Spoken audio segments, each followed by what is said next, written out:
The following newscast is based on the wide world of social media. The stories are real. The reporters are really real because they are you, the members of social media. All Facebook names have been abbreviated for user protection. This is the Social News Media Network.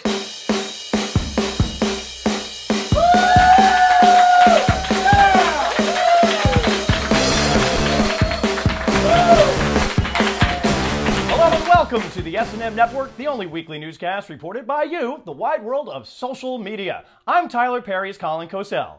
Hallelujah. Entertainment news topped the headlines this week as television and movie mogul Tyler Perry saw his studio in Atlanta burn down. Our flaming coverage begins with our Witstream Bureau's Matt Goldick, who reports 4-alarm fire at Tyler Perry Studios. Like his box office numbers, it escalated quickly and without explanation. Speaking of effeminate entertainers with occasionally massive bodies, Jessica Simpson finally gave birth this week to a rather large baby with a rather strange name. We here at the SNM Network were so overwhelmed with great reporting that we decided to give the Jessica Simpson story the exclusive SNM six-pack. Yeah. 6 straight reports on one topic. We kick it off with Caprice Crane, who, leading up to the birth, noted, "If 16 kids don't tumble out of Jessica Simpson like she's a clown car, then all this waiting is going to be a total letdown." Gross.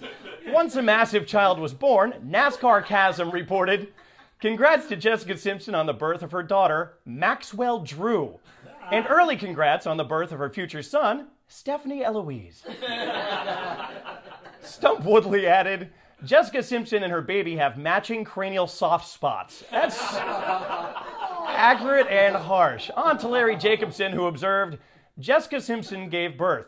I don't want to say she was big, but when her water broke, James Cameron was there to film the birth." And he'll make $200 million off of it, too. Keeping with the movie theme, the Dairyland Don said, "Jessica Simpson finally gave birth to her 10-pound baby. Also, a tire, boot, and lots of fish.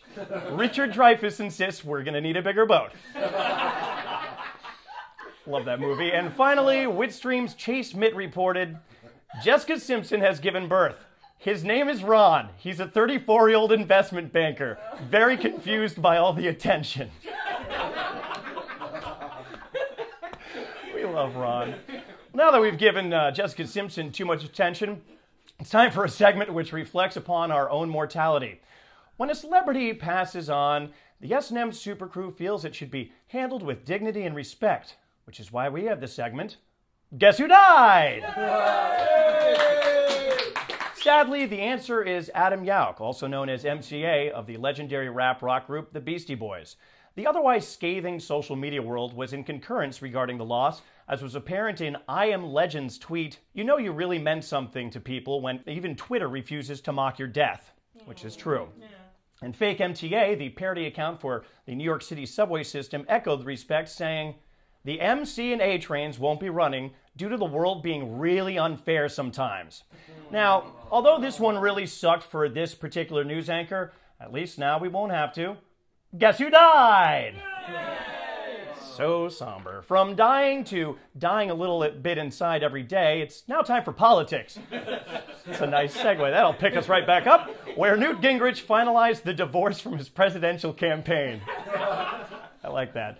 Many were happy to see him go, as Twitter correspondent Nick Adu LA writes, "Newt Gingrich suspending his campaign is the best news I've heard since Tyler Perry's studio caught on fire."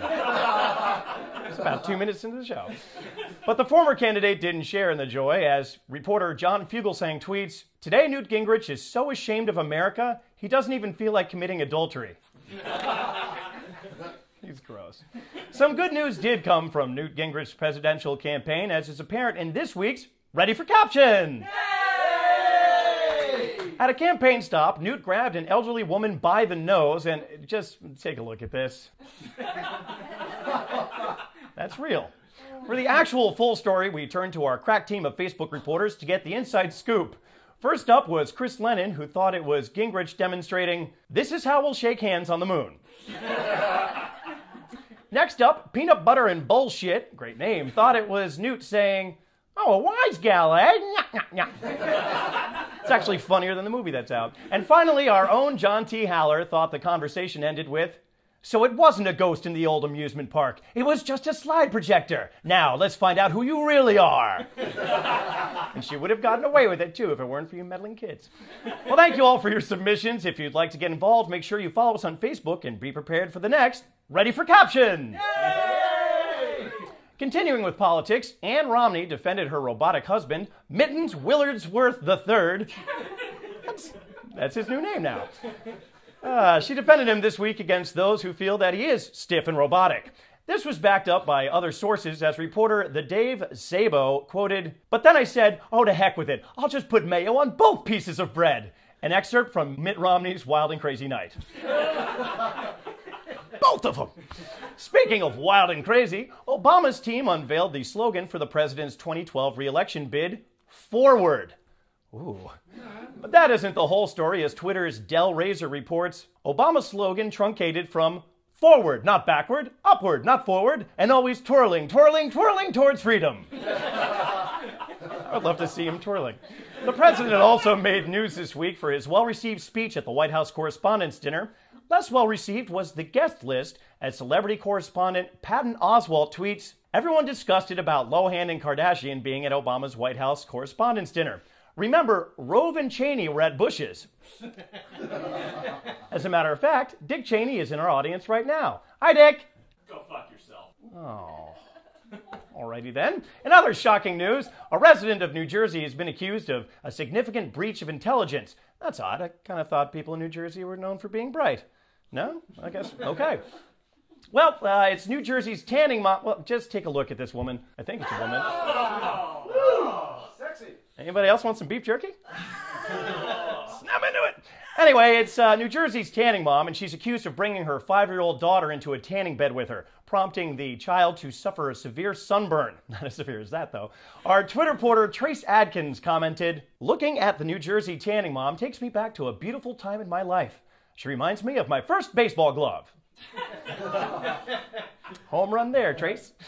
While the tanorexic, is that a term? We can coin that? Okay, the tanorexic mom claims she's the victim of a witch hunt. Correspondent Danny Zucker remarks, "Dear New Jersey tanning mom, it's not a witch hunt if you burn yourself." She's a witch! Our next story is also about something brown and awful. Aw, dude, come on. Let's take a look here. In a viral video for Pop Chips this week, Ashton Kutcher played an Indian man named Raj, which many decreed as racist. Not at all. This included Twitter's Julie Klausner, who observed, "Between the Ashton Kutcher Pop Chip scandal and the tanning salon mom, yesterday was a pretty good day for brownface." When is it not a good day for brownface? From brownface to shitface, it's time for holiday news. This week, we discovered that May 5th, or Cinco de Mayo as the hip kids are calling it these days, means different things to different people. Some e-cards reported, let's take a look here, "I'm not above using obscure Mexican battles to justify my drinking." It's like St. Patty's Day.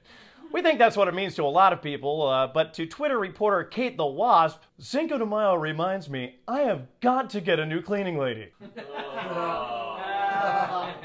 All right, that's crossing the line a little bit, but you know what? Let's turn to Guy Endor Kaiser, who tweeted, "Ask my housekeeper what she wanted for Cinco de Mayo, and she said her freedom."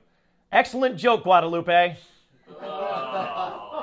I'm sorry, everyone. We've clearly alienated our Latino audience, or as we like to call him, Juan. We're sorry, Juan. He's okay. Oh, thank you, Juan. Juan's here. It's now time for sports, where May the 5th also marked the running of the 138th Kentucky Derby, or as Twitter's Albie Manzo pointed out, Cinco de Mayo and Kentucky Derby. Big day for hats. And brownface. Wait, what?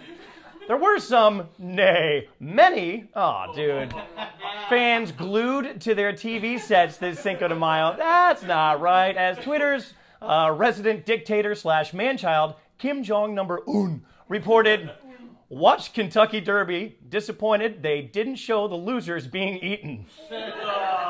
That's probably because nobody wants to see Sandra Oh and Sarah Jessica Parker get served as appetizers. Or maybe they do.